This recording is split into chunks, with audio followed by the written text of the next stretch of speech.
As the LinkedIn changemaker for careers and unemployment, I simply had to address the issues we face with candidates getting fair interview feedback. For context, the career coaching client who really brought this home for me was Doug. So Doug was a highly experienced individual who'd been out of work for 6 months during the pandemic and was starting to feel the pinch, like many, from a financial perspective. But full of optimism, Doug went up through 5 interview stages with a listed company and through 2 long, expensive trips up the other side of the country, only to miss out to an internal candidate. Ouch. He was such a good fit too. So that was hard for Doug to take. And next, despite all the emotional, financial and time invested, Doug was given 0 interview feedback. I mean zilch, nada, nothing we could work on together to help him in the future at all. And I was completely incandescent with rage at the treatment he'd received and couldn't really fathom how companies thought that this was okay. For years, I've consoled frustrated job seekers up and down the country when they've missed out on their ideal job, and that's fine. It's a tough blow to take, particularly when you're out of work and you need the income, but it's part of the course. Of course, you can't win them all, but you know what makes it worse? Not really knowing why you were unsuccessful at interview.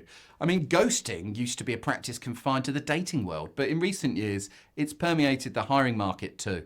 The idea that candidates can invest their time researching, preparing and attending interviews, often at great expense, and never hear back seems unthinkable.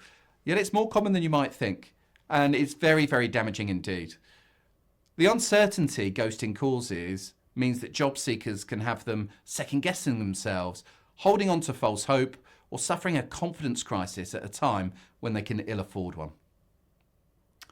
What is perhaps even more common than ghosting is candidates getting feedback after an interview, which they simply can't do anything with.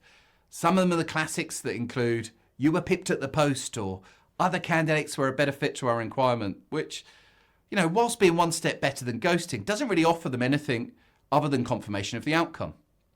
Finally, it's also not unusual for interview feedback to come back which relates to something that the interviewer knew ahead of time, such as, "We wanted someone with industry experience." Again, this is a source of huge frustration as it feels like the interview is a waste of time for both parties. So, in summary, a lack of interview feedback or poor interview feedback is a huge problem. Back to our friend Doug. He booked some time with us to talk through interview techniques, and within 10 minutes I could see the problem. Doug was a waffler. Like many other intelligent people, Doug was airing his knowledge and trying to give as much detail as possible, which is causing him to lose engagement and gravitas in his communications. The issue was that in over 25 interviews, nobody ever told him. So we did, and he worked on it, and he got hired, and he's thriving. But so much heartache, cost and stress could have been avoided if somebody had just felt able to give Doug the gift of honest interview feedback. He actually didn't need any coaching from us at all once he understood what was wrong. It was yet more proof that actually the best candidates for the role aren't always the best interviewers, and companies are missing a trick. So why is this happening? Well, some line managers are probably scared of giving feedback to avoid a difficult candidate reaction. Others are just lazy, and many probably don't have the training or a reliable framework to lean on. As leaders, we need to get better at this. I've always felt that great feedback is actually as simple as ABC. So the right interview feedback is actionable, it's balanced, and it's compassionate. You can stand out a mile and avoid being a cautionary tale in the hiring market by simply committing to feeding back 3 things the unsuccessful candidate did well and 3 things they can work on for next time so that they can get to work before their next interview.